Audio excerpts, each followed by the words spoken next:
11h30 da manhã. O assunto da live de hoje é sobre como entregar resultados como personal trainer, seguindo ali os assuntos das últimas lives.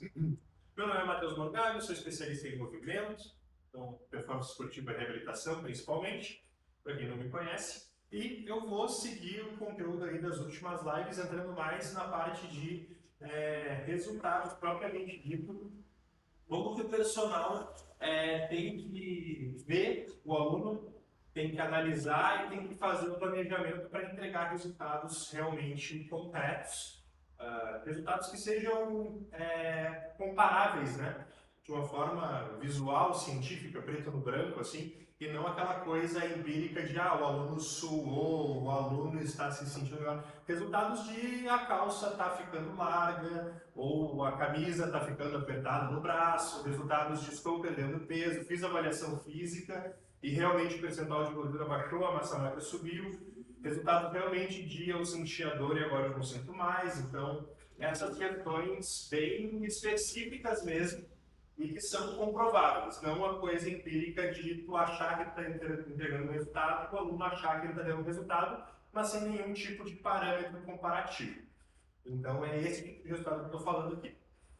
Então, como a gente viu aí nas últimas lives, a gente precisa inicialmente analisar o aluno, conseguir examinar e ter um diagnóstico de como ele está se movimentando, de quais são as facilidades que ele tem. Todo mundo tem facilidades, então todo aluno vai ter alguns pontos muito fortes, assim como todo mundo vai ter alguma dificuldade, por menor que seja, todo mundo tem um ponto fraco em relação aos demais pontos, né, demais grupos musculares, articulações, o trabalho coordenativo, enfim.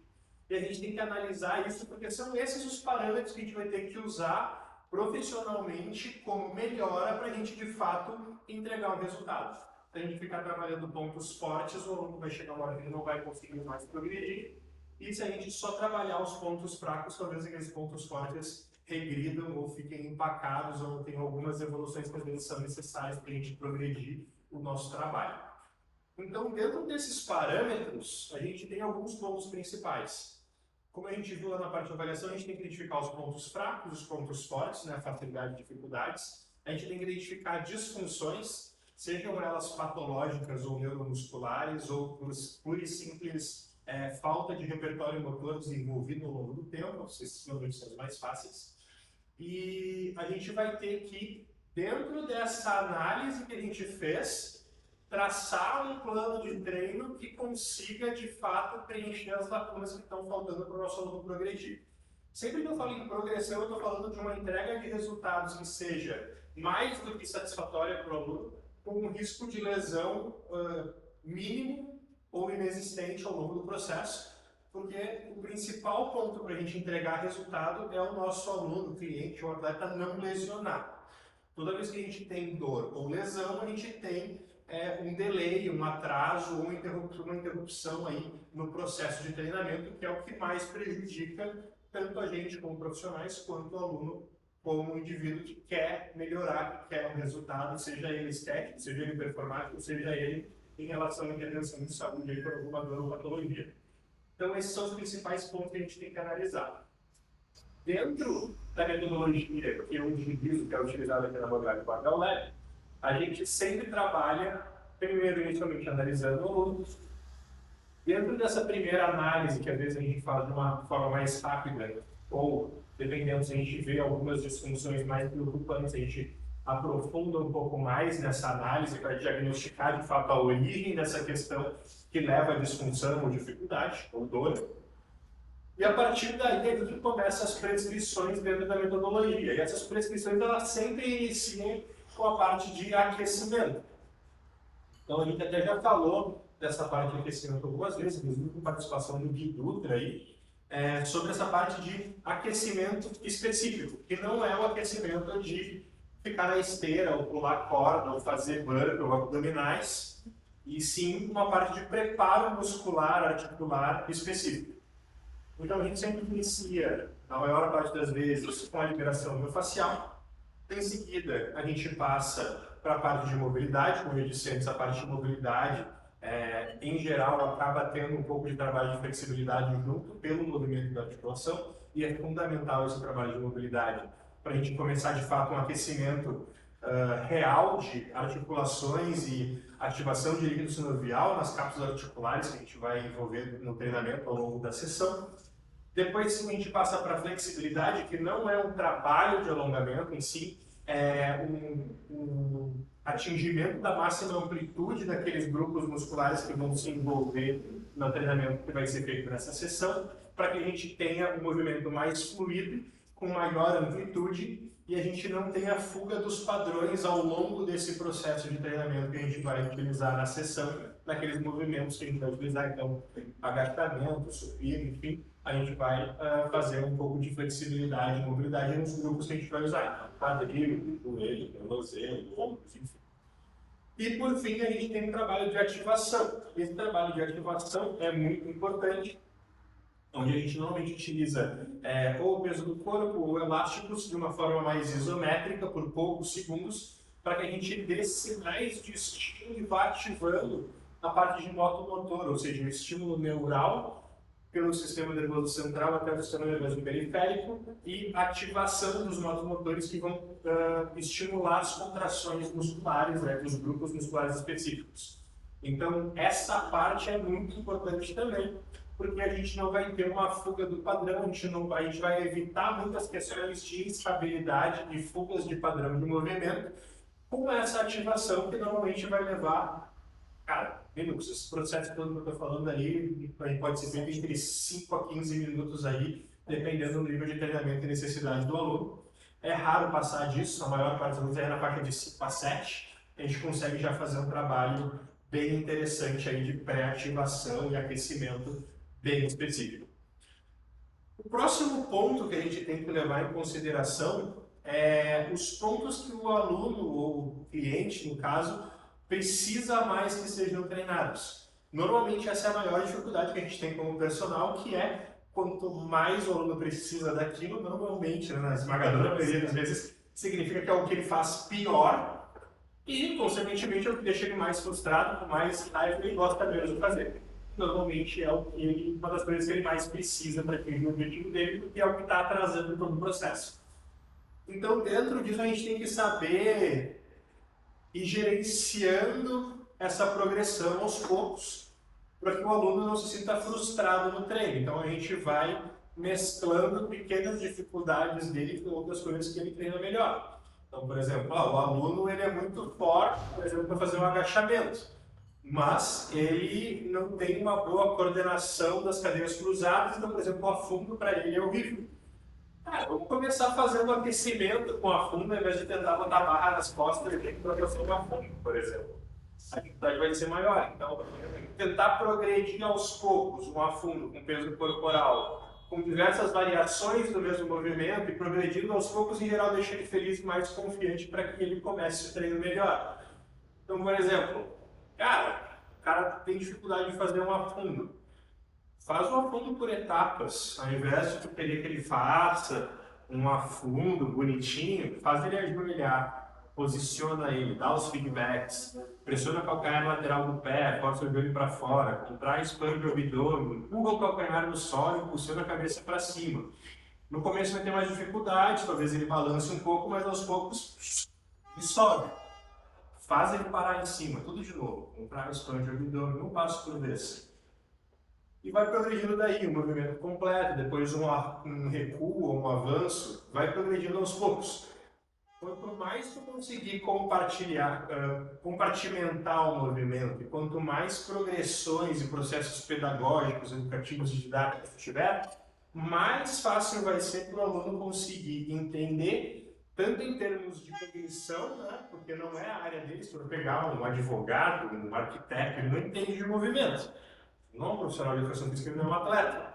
Então, o processo de compreensão, cognição e assimilação desses padrões de movimento vão ser mais difíceis. Então, a gente tem que facilitar o máximo possível.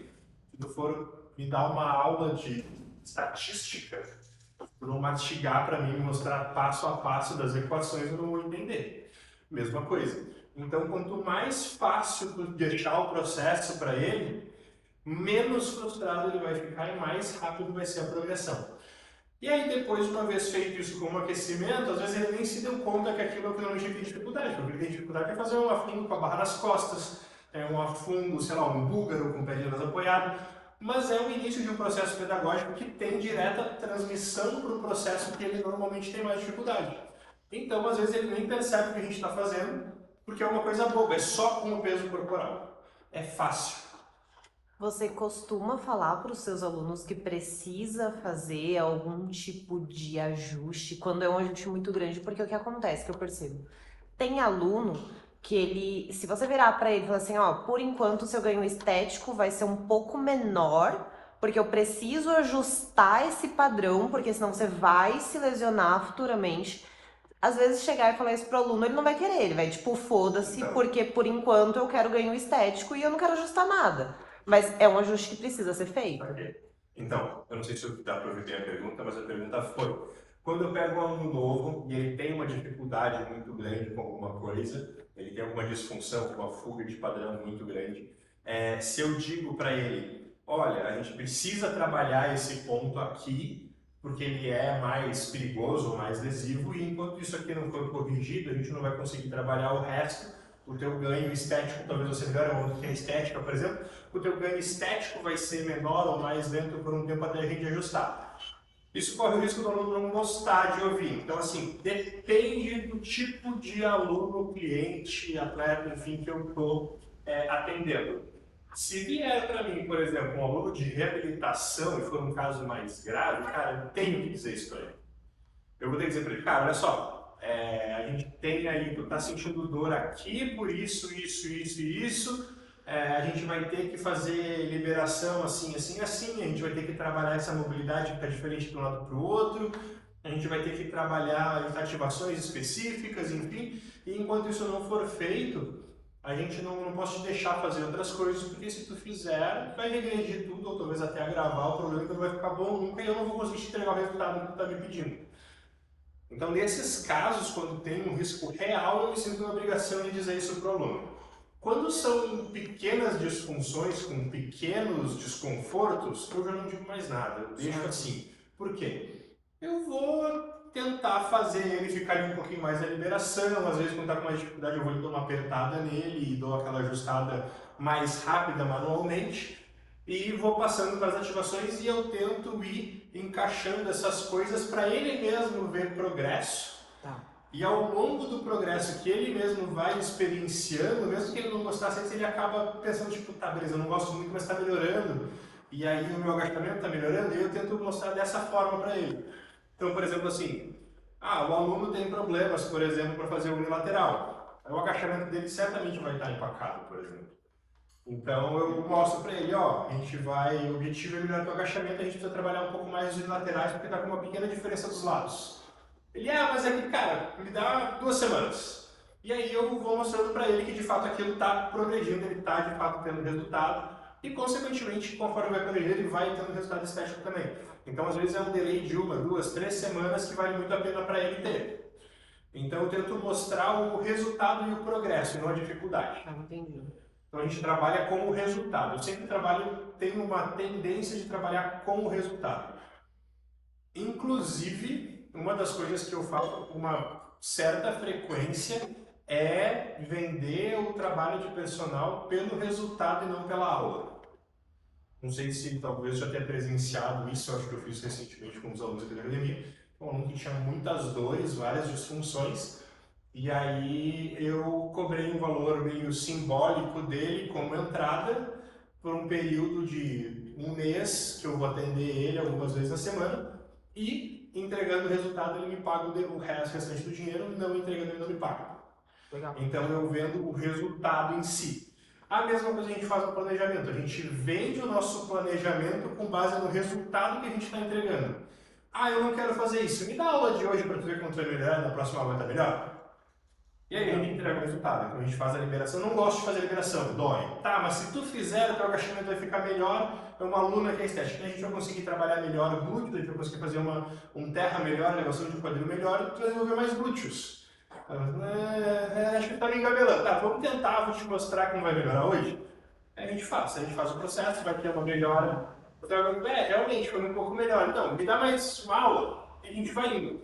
E ela vai ficando mais dolorida, com o bucho mais dolorido, com o posterior de coxa mais dolorido, ela vai gostando, ela vai vendo o resultado ao longo do tempo e ela vai seguindo fazendo. Chega uma hora quando não questiona mais. Tu fala, ele faz, porque ele já sabe que tu vai entregar o resultado, já no nível de confiança. E é aí que a gente consegue entregar o resultado. A forma que a gente tem que fazer esse planejamento e gerenciar o aluno é para que ele confie em ti a ponto de tu dizer as coisas que ele tem que fazer e ele ir fazendo. Eu sempre gosto de ir explicando por quê. Então eu gosto, por exemplo, de ir explicando que a gente está fazendo muitas coisas bilaterais porque isso vai facilitar a estabilização dele nos bilaterais. Eu gosto de explicar que a gente está trabalhando mais terras, por exemplo, ou elevações de quadril, os tipos, porque os quadríceps estão muito mais fortes que posteriores e o agachamento dele vai ficar limitado para estabilizar e para fazer sempre, ou para descer mais, e com mais amplitude ele vai ter mais resultado. Então eu vou explicando a estratégia que eu estou usando.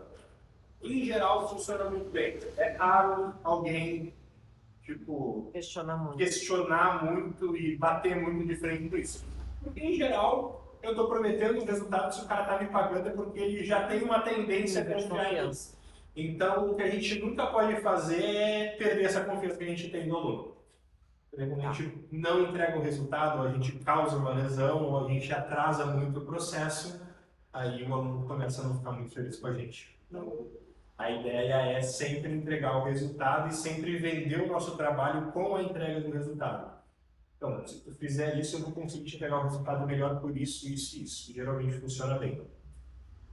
Então, essa parte do planejamento, ela é já dentro da metodologia, né? A gente já começa todo mundo... Por exemplo, aqui na academia tem uma galera que chega meia hora antes já para fazer a liberação, para fazer a mobilidade, para fazer a flexibilidade, para fazer as ativações, e eles têm aquela hora inteira de treino. Como a gente tem normalmente as turmas divididas de hora em hora, a gente tem normalmente de 5 a 15, 20 minutos da turma ocupado, depois disso ele já está livre. Então, os alunos da próxima aula têm uma tendência já de chegar aí pelo menos uns 10, 15 minutos antes para irem fazendo as preparações de todos os aquecimentos, que eles já sabem, já foram prescritos, e ao longo do tempo a gente vai reavaliando e fazendo novas prescrições. Então, inclusive as liberações das mobilidades, as ativações, elas são planejadas e periodizadas para cada aluno especificamente, porque cada um tem as suas dificuldades e as suas facilidades, assim como o restante do treino. E aqui dentro é legal justamente porque a gente tem grupos de no máximo 6 alunos aí para 2 professoras cuidando. E aí a gente consegue planejar, orientar e administrar todos os treinos de todo mundo, tudo dentro da metodologia. E no fim todo mundo meio que já sabe como fazer e o que fazer. E a gente vai ajustando ao longo do processo. Beleza, mais uma pergunta. Diga. Tá, agora a gente vai ficar nas perguntas. Manda ver. E aí, às vezes, o que acontece? Aí eu quero te questionar para se eu estiver numa aula de personal, tá? Tá. Se eu peço para o meu aluno, ou se o meu aluno já sabe o que ele tem que fazer, porém ele não gosta dessa primeira parte, que ninguém acha muito divertido.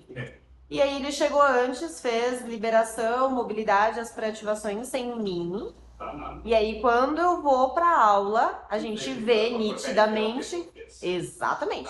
Eu volto com esse aluno e faço ele fazer tudo de novo? Então tá bom.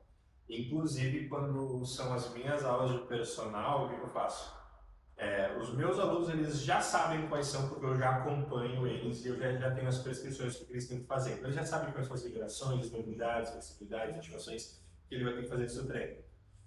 Em geral, quando chega na parte das ativações específicas, você já consegue perceber se ele fez direito às mobilidades, às flexibilidades anteriormente. Porque se ele não fez, ele vai ter mais dificuldade de subir o quadril numa ponte, ele vai ter mais dificuldade de encaixar o quadril e forçar os joelhos para fora e fazer os ajustes na prancha, ou ele vai ir fazendo ativações com elástico e ele não vai estar conseguindo encaixar o quadril. Essas pequenas coisas a gente já vê. Então, normalmente o que eu faço? Eu peço para ele fazer a última série, aquela, por exemplo, 10 segundos de ponte, 10 segundos de prancha e uma série de rotação externa naquela. E aí eu dou aquela fiscalizada. Então, cara, então 30 segundos da aula, 10 minutos. Então, consegue ver. E se o aluno mata, isso não é uma coisa muito incomum de acontecer, acontece com certa coisa, principalmente em consultoria. Consultoria acontece muito. O cara me mandar o treino e a velho, tu não fez. Não, mas não fez. Dá pra ver Tá nitidamente. mas como é que sabe que eu fiz? Porque tá uma bosta. É. Tá uma merda, não tem movimento que preste, aí tá no lixo, volta lá e faz de novo, só vou mandar ele de novo. Todos os três. Então, Tá. nos personagens presenciais eu faço isso também. Ah, não, mas eu fiz. Não, não fez. Eu vou de novo. Ah, mas aí eu fiz. Não, não fez. Vamos fazer de novo. Vou te mostrar que fez tudo errado e tu não fez. Vamos lá. Parte por parte. E aí eu vou. E aí o aluno vai perder aqueles 10, 15 minutos. Então, ao longo do tempo ele vendo que ele não vai conseguir me enganar ali, não vai conseguir me enrolar, ele acaba fazendo. Mesmo que ele faça meio de má vontade, ele acaba fazendo. Tem alguns alunos que preferem fazer comigo. Então, por exemplo, a aluna que estava aqui comigo agora, ela não faz sozinha. Tá. Ela não faz. Ela só faz se estiver olhando. Ela começa fazendo, mas ela faz tudo de novo depois para eu ver. Tipo, para ver se ficou bom. Legal. Porque ela sabe que se não ficar, algumas questões que a gente corrigiu podem voltar, então, para ter certeza, ela prefere que eu fiscalize tudo. Então ela faz, e aí depois ela me mostra de novo, tipo, uma série de casos do que ela fez, então ela chega às vezes 10 minutos antes, vai fazendo tudo, e aí no final, quando eu chego ali para começar a aula, ela me mostra uma série de cada para eu dizer que tá ok, e aí a gente começa o treino. Então, cada aluno é um aluno, mas sim, eu não deixo fazer, se eu vejo que tá me enrolando, eu faço fazer tudo de novo. Volta de novo. E aí, com o tempo, eles veem que não é besteira e que faz diferença, que consegue identificar isso. Inclusive, mais de uma vez, eu já gravei o aluno fazendo, não, mas eu fiz, tá, beleza, vai lá, faz então. Vai lá, no celular, grava o aluno. Esse aqui é tu fazendo depois de ter feito as ativações que eu não esse aqui é tu fazendo essa aposta que tu acha que é um agachamento. Vai lá, então, e às vezes eu falo nesse tom mesmo com o aluno, cara, porra, olha essa bosta aqui, olha o teu agachamento, sabe agachar bem pra caralho, tá fazendo isso? Não, não fez. Vamos lá. Então, isso aí é uma coisa que já aconteceu aí algumas vezes. Mas ao longo do tempo vai deixando de acontecer. A gente vai gerenciando. Isso deve ver um pouco aqui na pandemia também.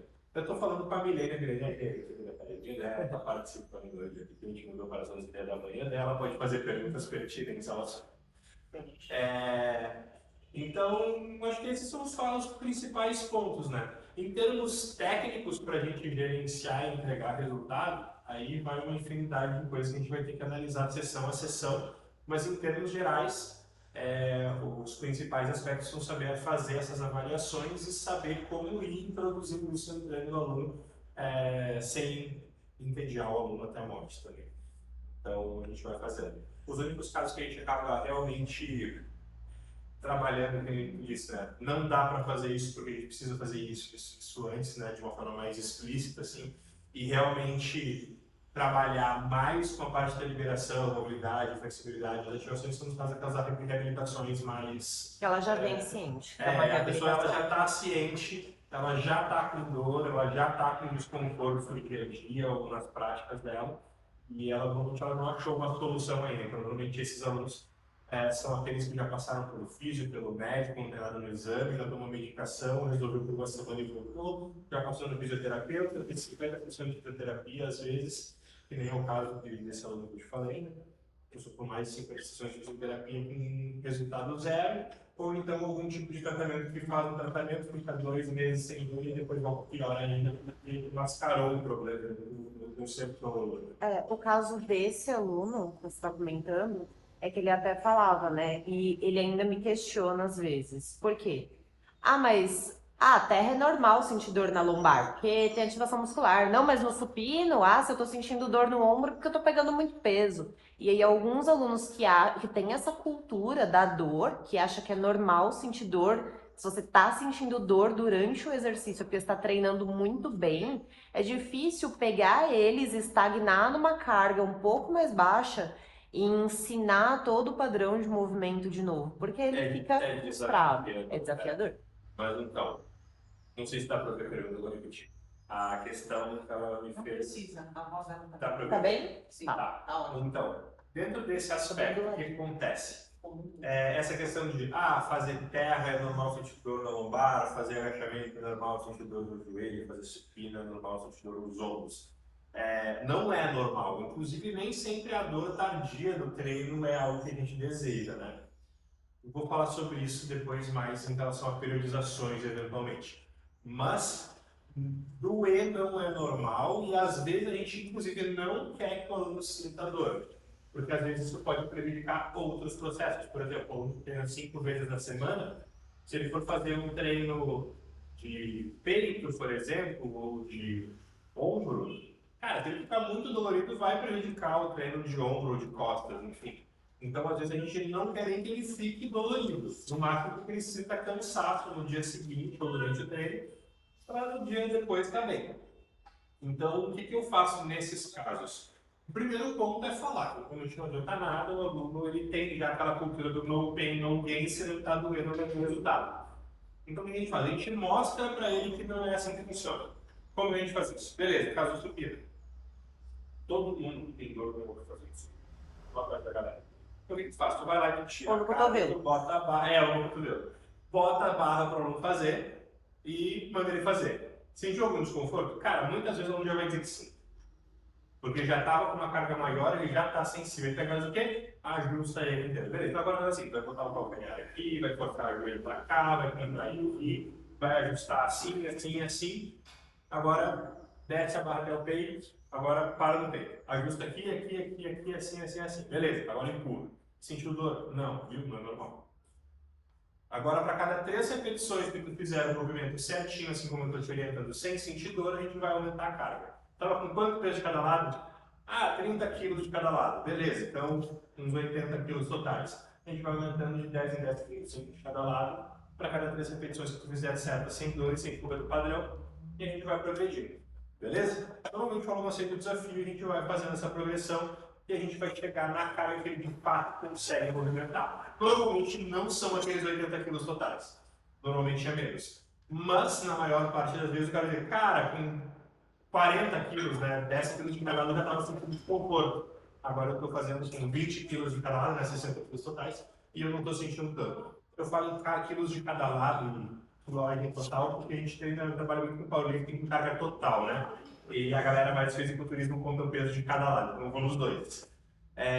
Então a gente consegue fazer ele perceber que, pô, se com 40 quilos totais ali na barra eu estava sentindo dor, e agora com 60 quilos eu não estou, porque realmente estava alguma coisa errada. E a gente consegue ir trabalhando e, inclusive, às vezes, identificar qual é a fuga do padrão que está gerando dor, para a gente conseguir corrigir esse padrão de movimento e ele conseguir fazer sem dor. Tá. Beleza? Beleza. Pessoal, estou encerrando por aqui. Hoje é quinta, né? Então, na terça-feira da semana que vem, a gente vai ter live de novo. Inclusive, terça-feira que vem, live especial, eu não tenho certeza, acho que vai ser de noite, né? Tá bom? De noite? 9 da noite?